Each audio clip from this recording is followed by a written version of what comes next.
Billy Beige here.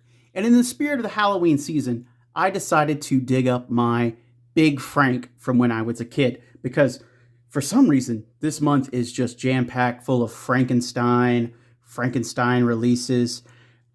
Doing book club right now, book layer with like reading over the original Mary Shelley's Frankenstein from 1818. Four Horsemen released, a Frankenstein creature.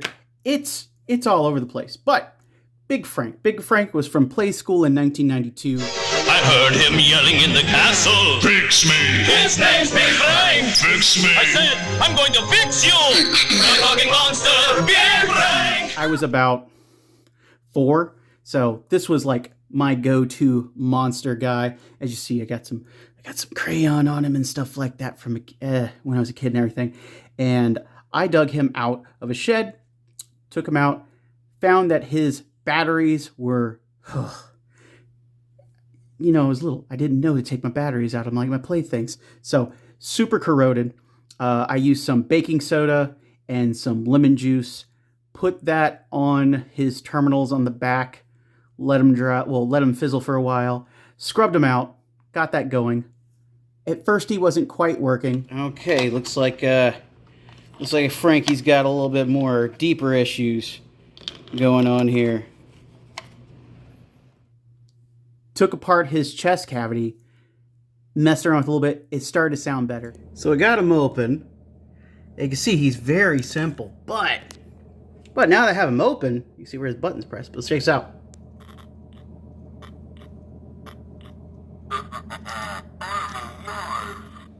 And if you wanted to see, here's the inner panel of Frank's chest, because it starts off like this, and as you twist the gear, everything in the back here moves. So if I can do this, you can see where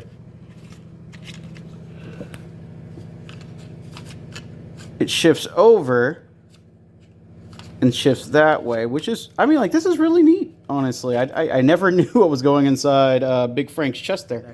So, and as I messed with it more, he started to come back to life. So his sounds are still a little screwy, but at least with the chest cavity back on there, he's a lot louder. I'm alive! So here's Big Frank all cleaned up.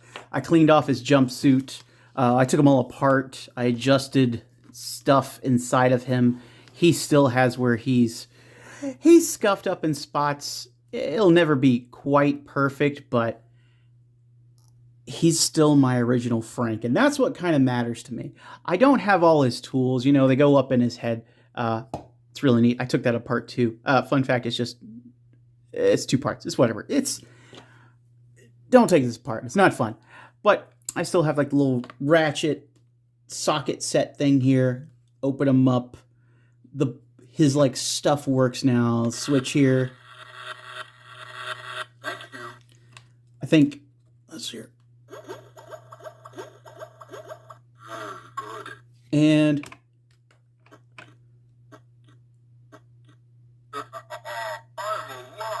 And that's what counts. I'm glad to have this fixed, cleaned up.